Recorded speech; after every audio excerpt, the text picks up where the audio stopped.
Seattle travels to Arizona in a matchup with big NFC West implications. We just saw it a couple weeks ago. Seahawks won at home 16-6. Their defense has been on a tear lately.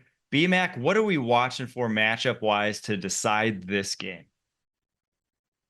Can the Arizona Cardinals get out of these second half slumps in the seasons that we've seen in years past? And one thing we thought it was all about was Cliff Kingsbury and his inability to finish. But right now, the same things are surfacing once again. So the matchup that I'm watching, guys, Kyler Murray, because if you look at when Arizona, in the midst of their season, when they had a hold of that division title at that time in the NFC West, Kyler Murray was playing some really, really good football, efficient football, making routine plays happen routinely, taking what the defense was giving him, also by, athleticism, using his athletic ability, running the football. But over the last 2 weeks, we've seen untimely bad turnovers surface in his game that has allowed the opposing teams to find a way to win. Going back to that pick six that he threw last 2 weeks ago against Seattle. You look at what happened last week, an untimely bad interception to Byron Murphy. Those are things that you cannot have surface in moments where you're playing against playoff caliber teams. Not to mention when you're trying to find a way to lock up your division, because I think it's safe to say, guys, only one representative from the NFC West will get into the playoffs, and that's the team that wins their division. So for Arizona to have a hold of this division for quite some time and now allowing it to squander away, you have to get back on the good foot. And all of that starts Sunday playing at home against Seattle. So can Kyler Murray get back to being the Kyler Murray that we saw in the month of October?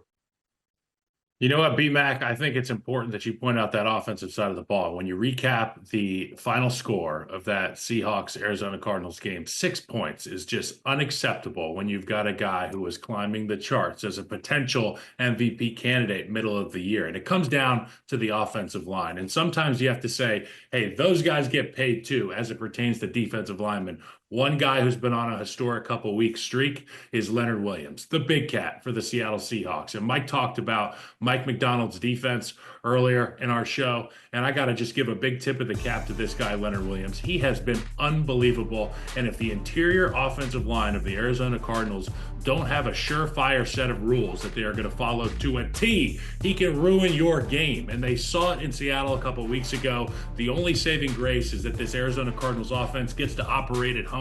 Now pre-snap, they can have some communications. They can reset their protections. But if Leonard Williams becomes a force again in this one, Kyler Murray could have another long day, and the Arizona Cardinals could drop another one to their divisional opponent. Yeah, the Seahawks, there are very few teams playing as well as them on the defensive side of the ball right now. Now, offensively, they've had their issues. Last time they matched up, only 9 points offensively. They had that big pick six, obviously, to really decide that game. But this offense has had their fair share of issues. But the D-line that you hit on there, Kyle, it's so deep now. I mean, 6 guys who are legitimate plus, quality one-on-one winners along that front that just gives Mike McDonald exactly what he wants. I mean, exactly almost what he had in Baltimore last year, where it was just this cast of characters that whoever had the mismatch was the one that could get the job done. And that's how you want to build a defensive line, especially in the running game where there's now no weaknesses, no one to really attack, no one to really hit that double team with and spring something free. So I do think that Arizona is going to have some really, really tough sledding when it comes to one, trying to pass protect against this unit, but then just like trying to consistently maintain drives when this front seven's playing as well as it has. Yeah, Mike, you know what it reminds me of? It's like when we used to have to play against teams with one good rusher, everybody, like when we played J.J. Watt, obviously Whitney Merciless was a really good rusher as well, but we would always circle 99 on the board like 8 times. So 99, you got to know where he is all the time. It's like Baskin Robbins against these guys. They got 31 flavors of ways to win, and Mike McDonald's having a great time with it, and you can see that defense. They're playing confident, they're playing fast, and it's not a matchup I'd like to be a part of as an offensive lineman. And most importantly, too, guys, they're finally getting healthy. You remember during that slump that we were seeing from their entire team, especially the defense, they were missing guys like Leonard Williams. They was missing some key components to their defense. They're getting healthier at the most important time, and now those healthy players are starting to really show up for them on the football field, especially in the last 2 weeks. Yes, and the other place they got healthier was along the offensive line. I think Abraham Lucas coming back at right tackle over the past 3 weeks has fueled this offense to at least like be competent. I think there were games in that stretch when it was, they were starting a 6th-round rookie in Mike Jarrell or starting Stone Forsythe at other times throughout the season that they had to play left-handed because they knew that pressure was going to get there if we ever left him one-on-one. And Ryan Grubbs and his offense, like they were leaving their tackles one-on-one a lot because they want to get 5 out in their pass concepts. Now with Abe Lucas, his pressure rate allowed has been half that of Jarrell and Forsythe. It's not elite play by any means, but it's steadying play that you can win with along the offensive line. Exactly.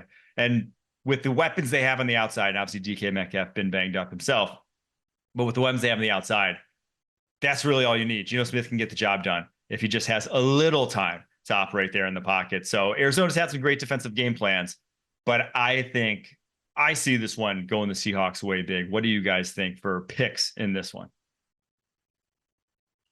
You go ahead first, Beat Mac.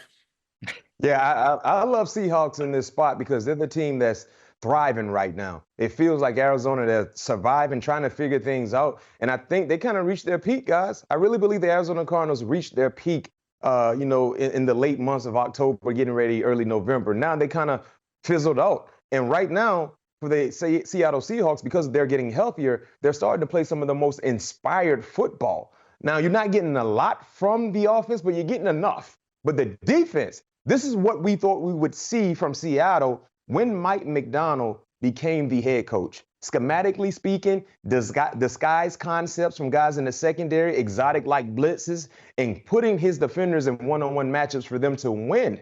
I think they go into this matchup coming in with a lot of confidence and believing that they have what it takes to win this ball game. So unfortunately for me, when it comes to Arizona, I think their time is pretty much coming towards an end in terms of being a legit competitor to win this division. Now, if they win, they're right there within where they need to be. But if they lose, it's going to be a very, very difficult task. And I think Seattle will find a way to pull it off. BMAC, you said it about their defense. There's just a confident bunch right now, and they're a wrecking crew that's playing together. They've gotten healthy. They've got the coach that, obviously instills that defensive culture. And I think it comes down to just dictating terms. And when you talked about some of the exotics, coupled with some of the things that I've said about that defensive front, all the guys that Mike touched on, it's a group that dictates terms. And around the National Football League, it's usually offenses that dictate the terms of engagement. But in Mike McDonald's building, it is the defense. And that's where I'm going to have my eyes trade on. And that's why I'm going to pick the Seattle Seahawks in this one. I got the Seahawks as well, but I do think this is a de facto NFC West championship game because if the Seahawks win, you look at the rest of this division. Seahawks are 7-5. You got the Cardinals at 6-6, Rams 6-6, 49ers 5-7. Seahawks win, they go to 8-5. You have the Rams facing the Bills this week. Just say they don't win that game. You have a 2-game lead then in the division if you're the Seattle Seahawks with only 4 games remaining should they win that. That seems pretty difficult to overcome. Now, on the flip side, if the Cardinals win, they have the easiest schedule of anyone in this division. So after this week, they go Patriots, Panthers, Rams, 49ers in week 18. And the 49ers, with the way the season's going, they may be throwing backups out there in week 18. So Seahawks after this, they have Packers, Vikings, Bears, Rams. That's a gauntlet. This is a must win because the next 2 weeks may very well be losses for them. And the Rams have this week the Bills, 49ers, Jets, Cardinals, Seahawks. So really still up for grabs. But I think whoever wins this game, they take the reins of the NFC West. And I predict that they will ultimately be the winners.